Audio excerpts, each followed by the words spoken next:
Augustine thought he could have it all: fame, pleasure, knowledge. Nights in Carthage were filled with lavish parties, music, and laughter. He drank deeply, flirted recklessly, and debated fiercely, always the center of attention. To the world, he was untouchable, charming, brilliant, and confident. Yet inside, a storm raged. Every indulgence left him emptier, every triumph felt hollow, and every risk threatened to destroy the life he thought he was building. The audience immediately feels the stakes. One wrong move could shatter his life, and he's hurtling toward it. By day, Augustine dazzled in rhetoric and philosophy, but even his brilliance was tinged with arrogance. He argued skillfully, won accolades, and impressed mentors, but applause could not quiet the unease growing inside him. Friends and rivals pushed him further into rebellion, challenging his intellect, ego, and morality. Each debate, each clever retort, each act of indulgence was a step deeper into a web of self-destruction. Augustine explored forbidden knowledge. He turned to Manichaeism, hoping its teachings could satisfy his restless curiosity. But the doctrines offered only complexity, no solace. Every secret he uncovered, every philosophical argument he mastered, intensified his inner turmoil. He lived for brilliance and thrill, yet the emptiness persisted, a gnawing sense of danger that grew daily. Romantic entanglements only deepened the chaos. He courted multiple lovers, indulged in desire, and tested boundaries, all while knowing each liaison left him lonelier. His charm drew admiration, but also isolation, tension, and the risk of scandal. The audience feels a rising sense of danger.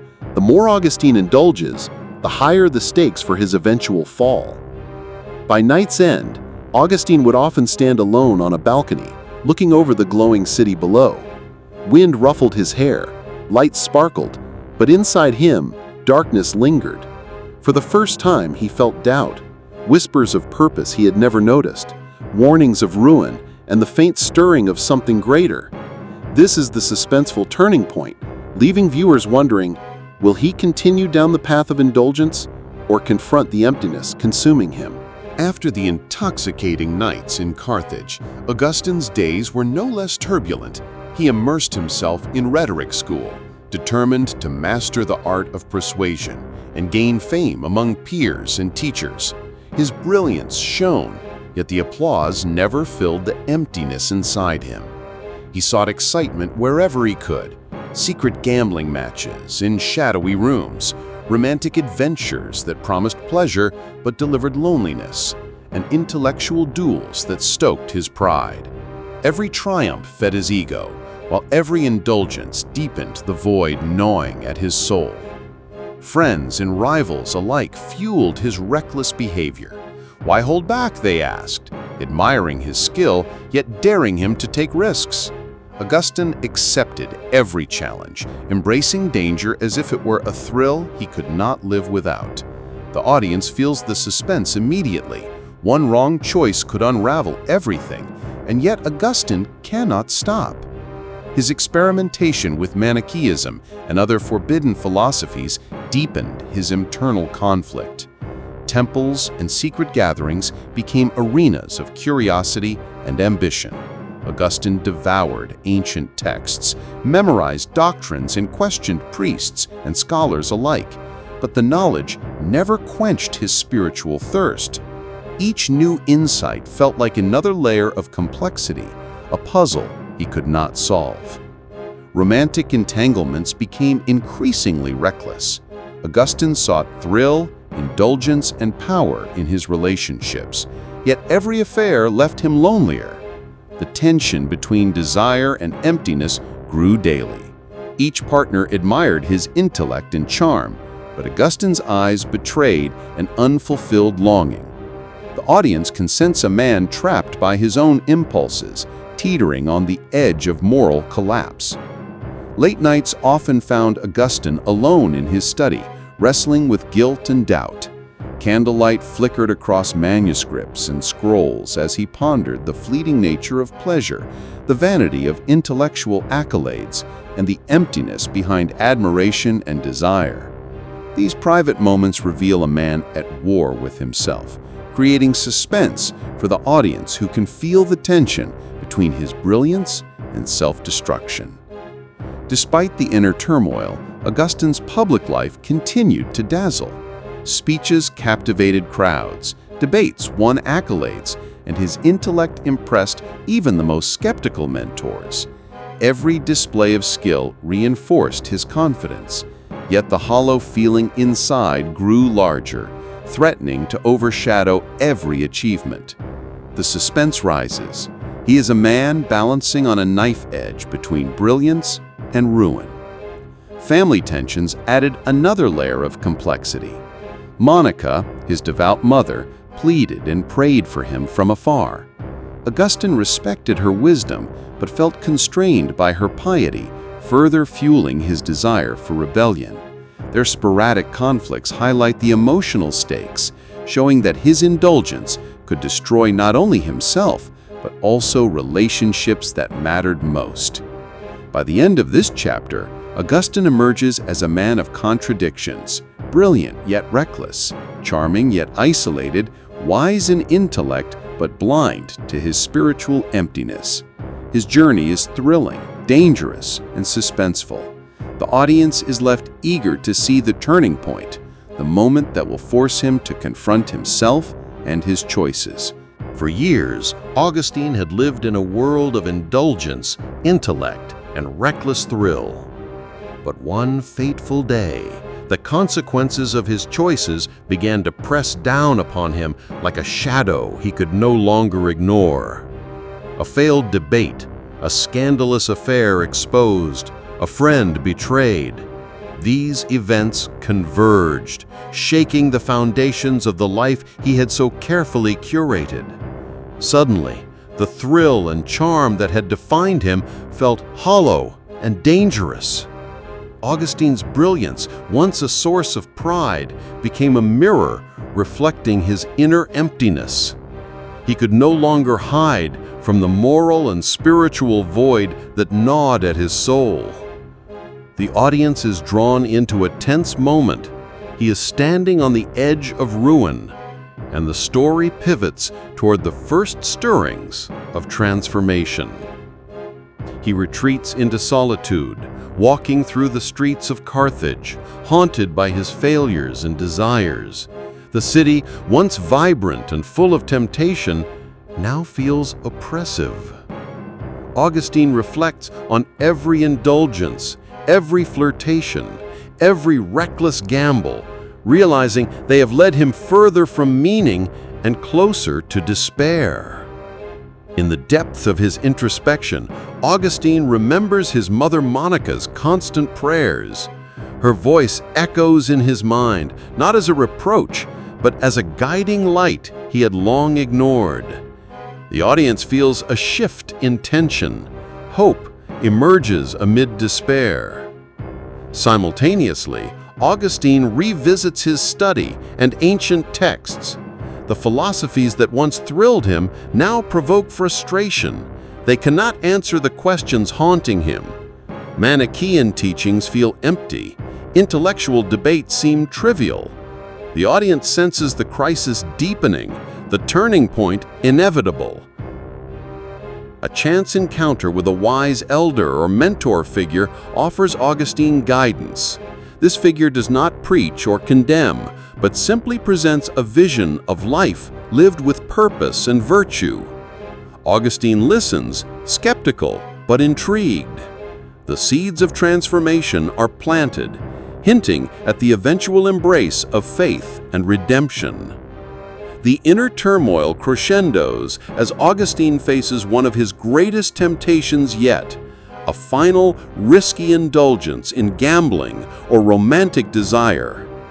In that moment, the audience feels the suspense. Will he fall as before, or will he take the first step toward change? The answer is withheld, creating tension for the next segment. Finally, in solitude, Augustine experiences a profound moment of introspection. Tears, reflection, and the weight of his past choices overwhelm him. He kneels in a quiet chamber, whispering prayers or questioning his path. The audience senses that the turning point is near, setting the stage for his eventual conversion and embrace of a higher purpose. By the end of this chapter, Augustine emerges on the precipice of change, a man battered by indulgence, intellect, and temptation, yet glimpsing the path to redemption. The audience is left in suspense, eager to witness the transformative journey that will turn a rebellious youth into one of Christianity's greatest saints.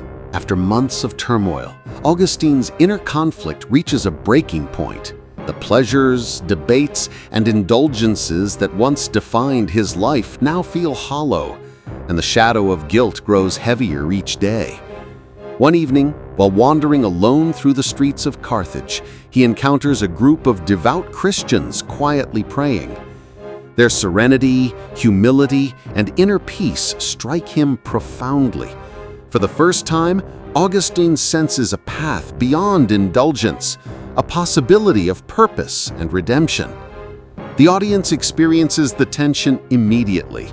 Can a man so entrenched in sin embrace faith, or will pride and doubt consume him once more? This is the pivot, the moment where Augustine begins to confront his past, acknowledge his failures, and take the first steps toward transformation. Inspired, Augustine returns to his study and begins to re-examine sacred texts with newfound openness.